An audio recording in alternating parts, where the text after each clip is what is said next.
All right, YouTube, how you doing? Welcome back to the channel. It is Monday, August 4th. We got ourselves a 13-game MLB slate to dive into in today's video. Like we always do, I'm going to dive into each and every one of these games. I'll give you my prediction on the side. I'll give you my prediction on the total. We'll talk about any other plays like player props that we like within the game as well. But as always, guys, keep an eye on the pinned comment for my final plays. Absolutely free. If that does interest, if you do want to fade me, all of that down there in the pinned comment. In terms of yesterday, we'll take a cha-ching. A nice 4-2, and we did have the one push night there. The Cubs and Phillies, both -1. Those came through. Those were our biggest wagers of the day, but it was nice to see our other plays come through as well. We had to sweat out that Pirates and Rockies first 5 under 6.5. Same thing with the White Sox and Angels under 5.5. Both of those won on the hook. The Mitch Keller one, I'm a little bit bummed about with that loss because he pitched 5 scoreless innings. They brought him back up for the 6th, and boom, he lets up 5 runs. So that was unfortunate there, but I'm not going to complain about a nice 4-2 night, a nice positive night there. Speaking about complaining, we cannot complain about this ride of the day streak. That power lift is on, pumping some crowd noise. Had the Marlins money line. I believe we got them at +103 last night. This is now 3 in a row for Powerlift. Guardians money line, they had the over in the Phillies and Tigers game. And then Marlins money line tied now for the lead in terms of the ride of the day since we've been tracking the ride of the day streak. If you guys don't know what the ride of the day is, it's simple. Just use that hashtag ride of the day down in the comments. I jump aboard with one person's play each and every day. Give you a shout out in the next video, win or loss. And yeah, the Marlins money line comes through for Powerlift, and now they have the ability to hit their 4th in a row. Are you kidding me? That would be the record since we've been tracking. Obviously, pre-tracking, we had a lot of people, some of the OGs of the channel, go on massive streaks, but since tracking, 3's the record. So looking forward to seeing what Powerlift throws our way today. But all right, what do you say we go ahead and dive into today's slate? Hit that like button, hit that subscribe button. Let's get rocking here. Miami taking on Houston. This is an interesting one because it seems like Miami's on a scorched earth pattern, right? They've won 5 in a row, 8 of their last 10. They just swept the Yankees, and realistically, you look at those games and it looked dominant. I mean, that 13-12 game one was obviously kind of like the Yankees lost that game just as much as Miami won it, but then a 2-0 win and then a 7-3 win. Today we have Sandy Alcantara on the mound for Miami, and he's been really good last 2 starts, right? Against San Diego, 7 innings, just 0 earned runs, but 1 came in, 4 hits, 4 strikeouts, no walks. Then he pitches against St. Louis. Okay, 5 innings pitched of scoreless baseball. So this guy's pitching really well. Am I going to say he's like the old Sandy, Cy Young Sandy? No, I don't want to get there just yet, but he's pitching some good baseball, right? Going up against Jason Alexander, who I don't think is all that tremendous. At his very best, I would say he's going to go out there and pitch 4 to 5 innings of 3-run baseball, right? So I do ultimately still end up leaning towards the Marlins. I think the market may be catching up, though, because you're looking at them at -115 right now. Marlins, Astros, even name-based alone, I probably would be looking for maybe like +105 on the Marlins side of things. So I like the Marlins, but I don't know if I love the price. They are playing really well. They're actually the inverse of Houston. Houston's lost 8 of their last 10. I would also take a peek at maybe a Marlins team total over in the first 5. So not necessarily full game because this is a good Houston bullpen. We can't kid ourselves, but I think the Marlins can go out there and, for plus money, +110 right now, potentially put 3 up against Alexander. So those are the 2 spots that I'd look at in this one. Again, that Marlins money line, I wish we were getting some plus money behind it, but the team total over, that is a +110 play right now. So maybe that's something that we can consider.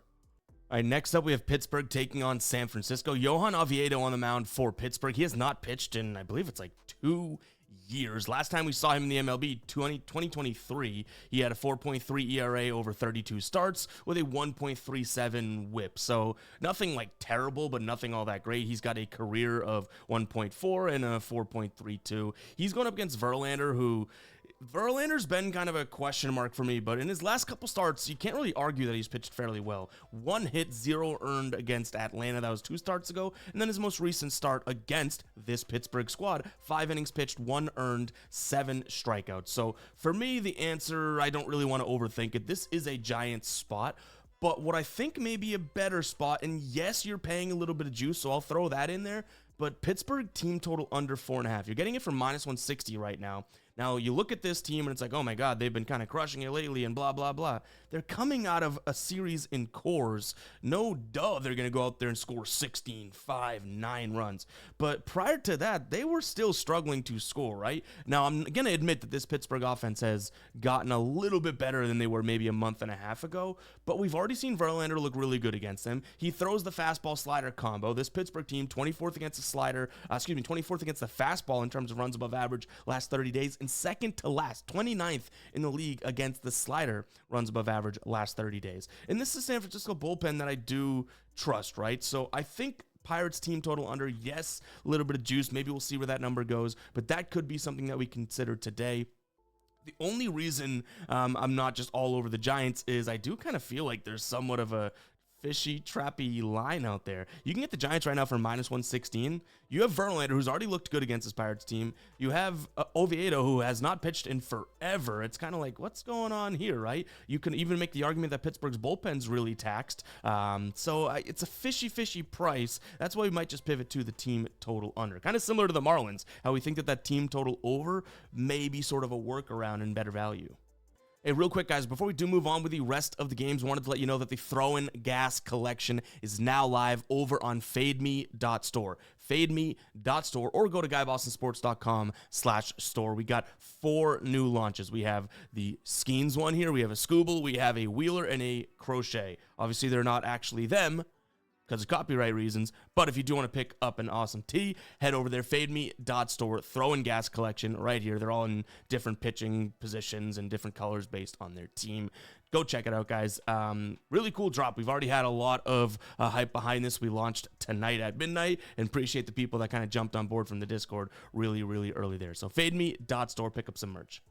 All right, next up, we have the Tigers taking on Minnesota. On the mound for the Tigers is going to be Casey Mize going up against Travis Adams, who's coming up from AAA. He did pitch earlier in the year, but now he's being recalled. Casey Mize has been kind of up and down, I guess. Not in my opinion, but by the numbers. He's had some really good starts, like his 4th most and 5th most recent start, and his most recent start.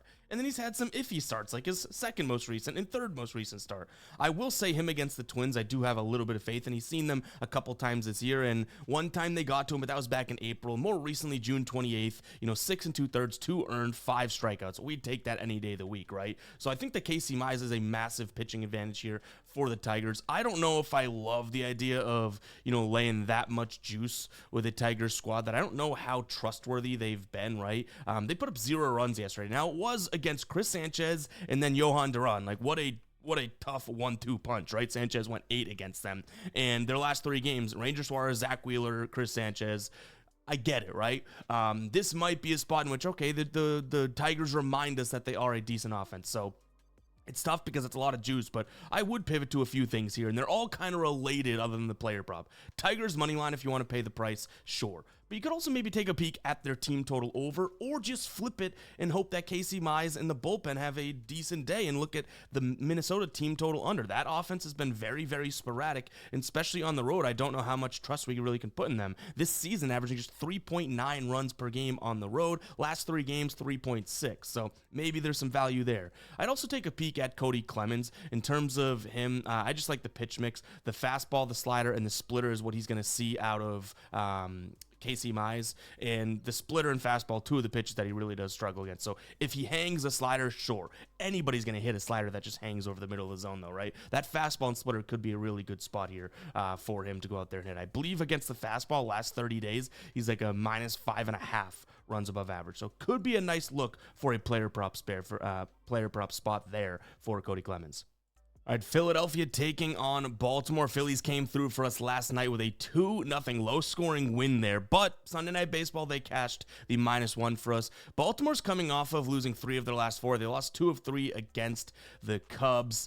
I would say in this one, I think that things kind of flip and we see a high-scoring game. I know the Phillies just come off of 2-0 win, and then, Baltimore played in a windy Chicago with wind blowing into their face, but we should have better weather here at Citizens Bank Park. 5 to 7 mile an hour winds, 86 degrees blowing directly out to the outfield. I like the idea of some runs in this game. Jesus Luzardo's on the mound going up against Cade Povich. Cade Povich, the listed pitcher right now. Whether or not we'll see him, we'll see, but To me, this Phillies team should be able to hit him. He's going to go fastball, changeup, curveball. I don't really have much fear in that. They're hitting lefties pretty well right now. And on the flip side, Jesus Luzardo, who's definitely had his ups and downs this year, has been very good against righties, not so much against lefties. There obviously are a couple righties in that lineup that are pretty damn good and have some pop to their bat, and a couple switch hitters that will end up being righties today because he's a lefty. The fastball-slider combo, the fastball, they should hit pretty well. This Baltimore team, believe it or not, 6th in the league in terms of runs above average against that fastball. Against the slider, not so much. But then that third pitch at 18.7% of the time, so nearly 20%, is going to be the changeup. And their top 10 team gets a changeup as well. So, yeah, I think that this Phillies team can put up some runs. In fact, if I were to give a money line lean here, it would be Baltimore, because I think this Baltimore team, I think I might have just said Phillies a second ago, but the Orioles, I do think, can put up some runs here. And it's mostly due to the odds that I don't think that this is a Philly team that I want to be paying minus 208 for, you know what I mean? So it would be Orioles for me in the over, but I do like the idea of Philly's team total over, because you have to imagine that they get to Cade Povich, who has not been very, very good, right?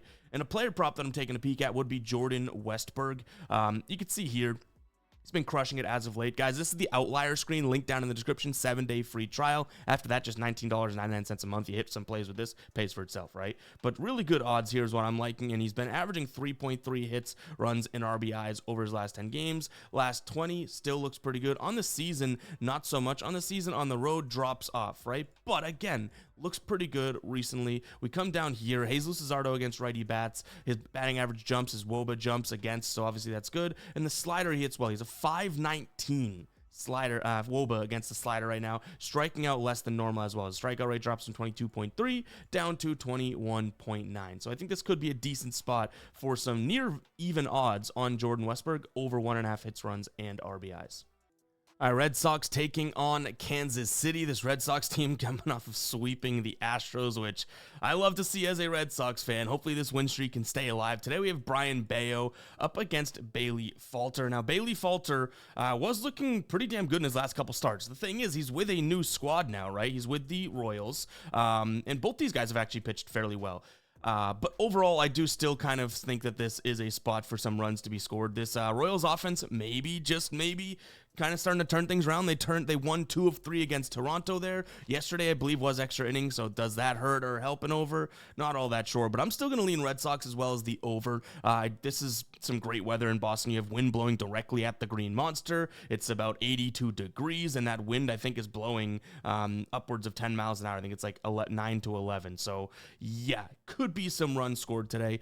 Bayo is a guy that struggles with walking guys, and this Royals team doesn't really walk. Last 30 days, both just kind of straight up and against righties, barely walking. On the road, they're walking the third fewest against righties last 30 days as well. So I think Bayo could pitch an all right game, but his slider can get him into trouble, and he throws that, quarter of the time. This is the #1 team in Kansas City at hitting the slider over the last 30 days. So that would worry me if we're truly thinking Bayo's going to go out there and pitch well. The reason I like his under 3.5 Ks is because you're getting plus 130. I don't think Bayo, is definitely going to have 3 or less strikeouts, but for the value against a team that has not been striking out all that much, last 30 days, just 17.8 strikeout rate for the Royals. Against righties, 15.9. Against righties at home, 15.5. So it's not like I'm totally fading Bayo's strikeout ability. I think he could get some outs here, but they should be contact outs. And he doesn't get the biggest amount of swing and misses anyways, right? But I would also say that, hey, if this Royals team gets guys on base and gets contact, that's how they end up scoring their runs. So yeah, to me, both teams probably for the whole game can score. We saw a bunch of arms go in the bullpen yesterday for the Royals, most likely because they did go to extras. But, Estevez, Urseg, Schreiber, Harvey, and Lynch all pitched. So some of the higher leveraged arms, some of the better arms, especially the setup and the closer. So maybe we do see some runs late. That's why I like the over. But this one's probably a Red Sox spot for me. I just don't know if I can fully get behind a price tag that is that big in the minus 150s. You know what I mean? All right, Mets taking on Cleveland. We have Sean Nye on the mound going up against Slade Choney. Manaea's been phenomenal since coming back, right? 3 starts, total of 14 innings, just 3 earned through all of those. 3, 2, and 1 hits allowed. He's only walked, I believe, 4 guys and has struck out 15. So he's looked really, really good. We got to give him credit. You could argue that, you know, his one of his starts that he kind of got into some trouble might have been that first start, but he was on an innings limit. So some of the numbers might look a little bit bad, right?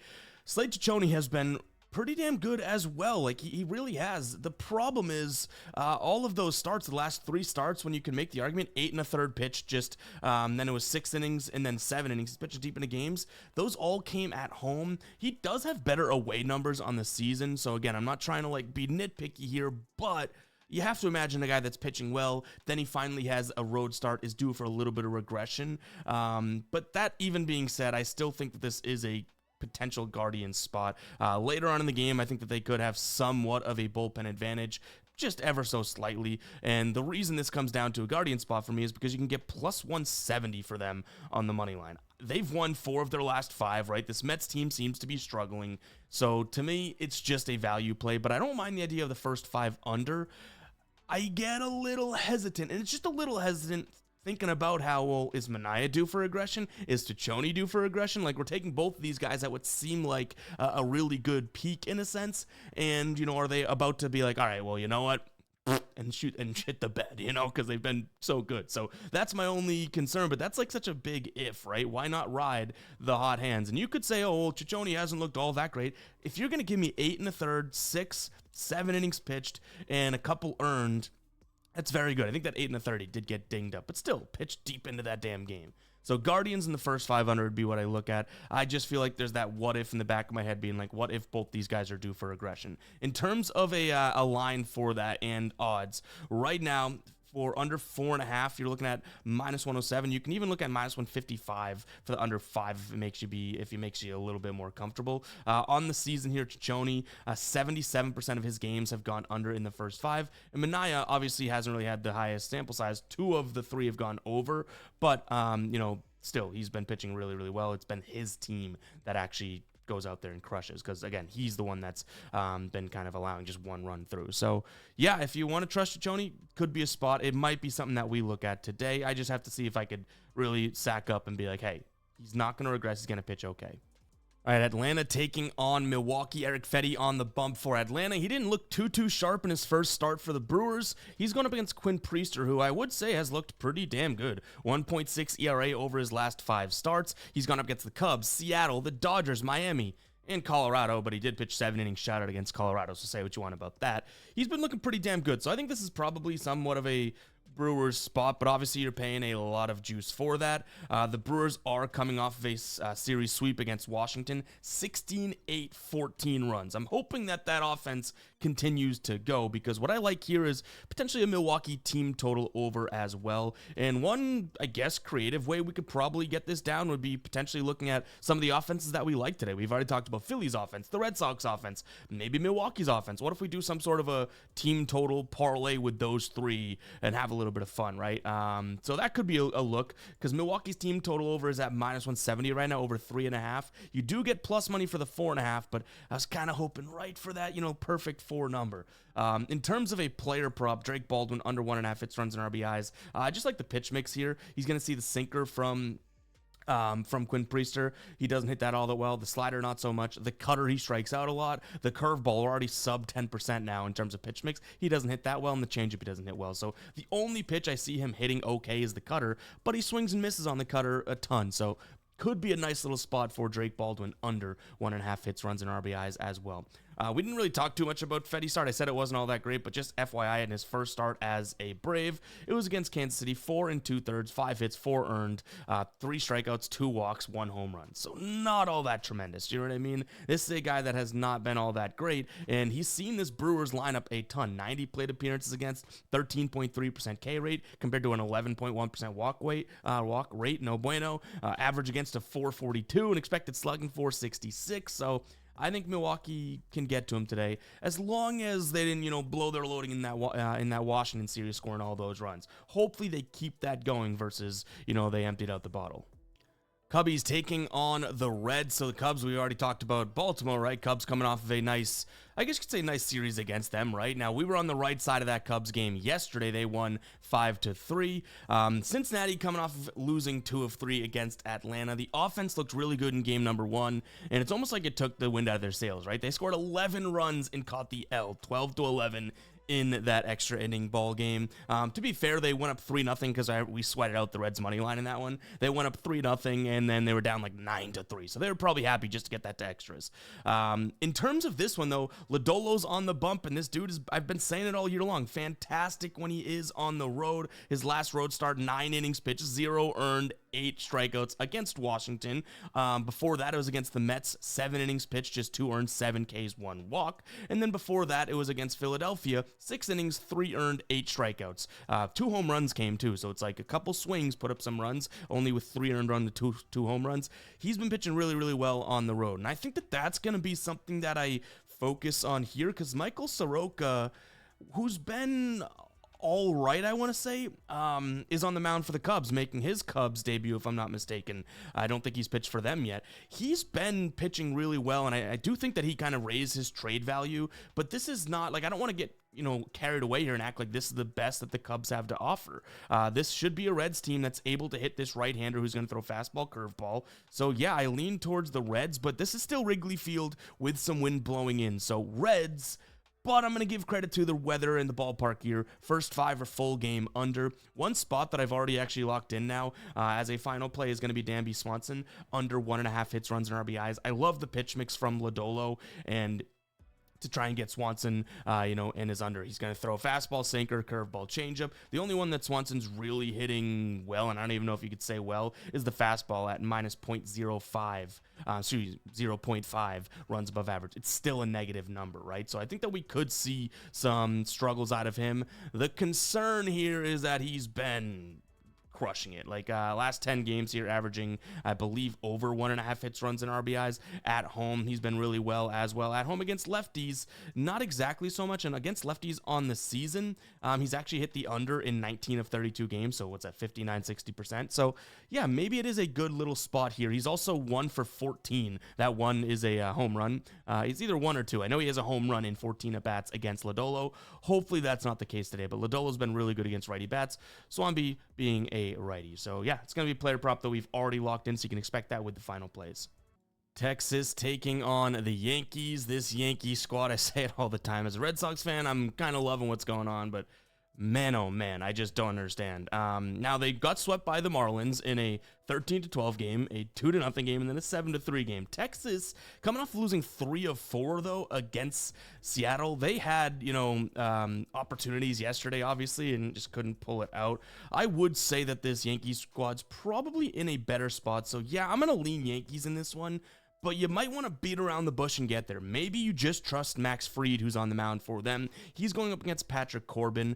Is Patrick Corbin going to pitch well against this Yankees team? Maybe. We've seen a lot of pitchers pitch well against them because their offense hasn't been all that tremendous. So maybe he could, but it's still Patrick Corbin. He could still hang some sliders and the Yankees could demolish him, right? So, yeah, I would say maybe the beat around the bush version is saying, hey, let's back Max Fried. Take a peek at Texas's team total under. Maybe even they're under in the first 5. Because Max Fried, even it seems like when he's having a bad start, it's like going to be 6 innings of 2 or 3 earned runs, you know what I mean? His second to last start was pretty bad. I think it was that his first one back since the blister? But either way, I expect him to be kind of a spot in which he can get this Yankees team pointed in the right direction with a nice outing.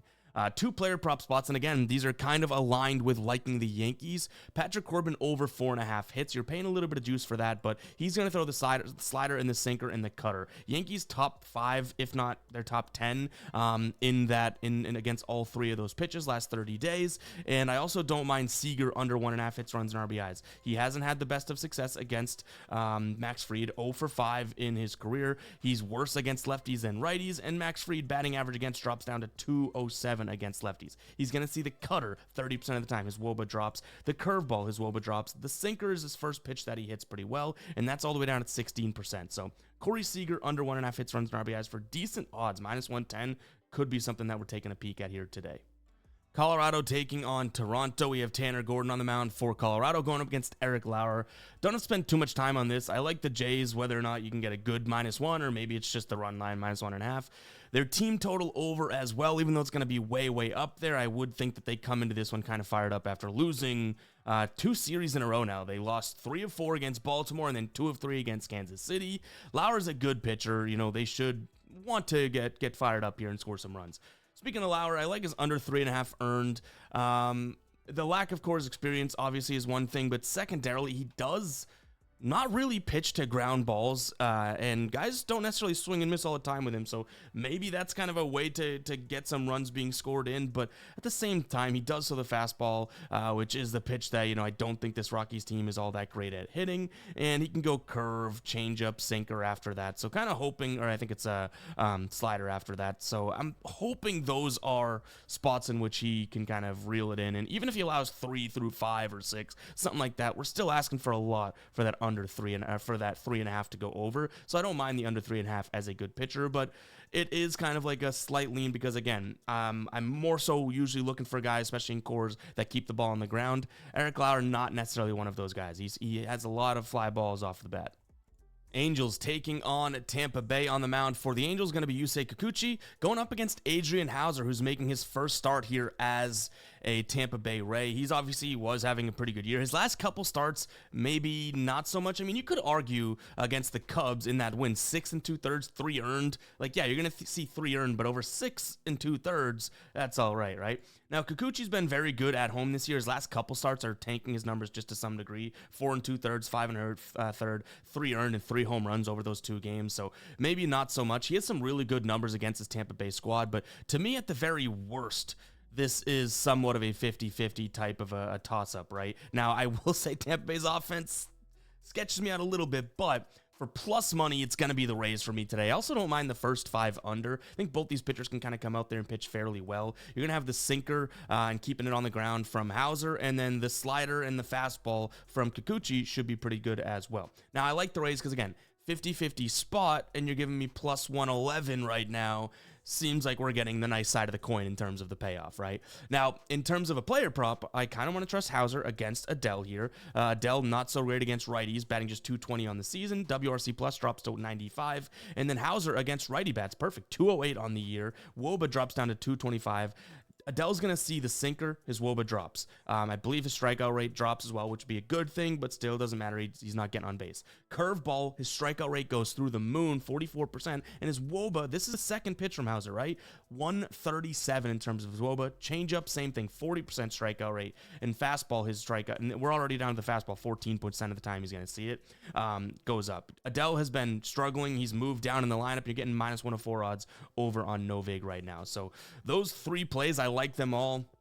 For the plus money, I honestly can envision Rays being a final play today. Yes, the offense kind of worries me. First 5 under, I could also be seeing being a play today. But then taking a peek at Adele there, under 1.5 hits, runs, and RBIs, I can almost assure you that that's going to be a final play. So it's going to either be Rays or the first 5 under. I don't want to have 3 plays on that game.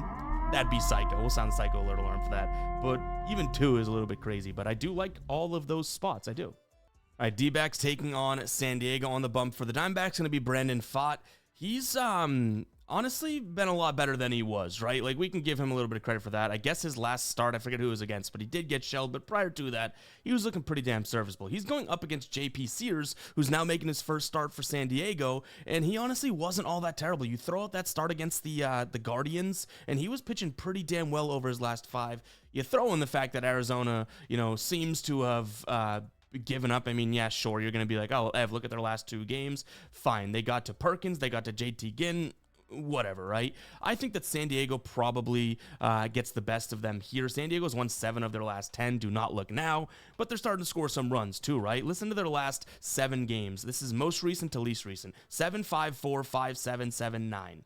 They're scoring some runs, so I like their team total over. I don't mind the full game over either, because that at least gives credit to Arizona, who scored a lot over the last couple days, but still, that offense is like a shell of what the offense is.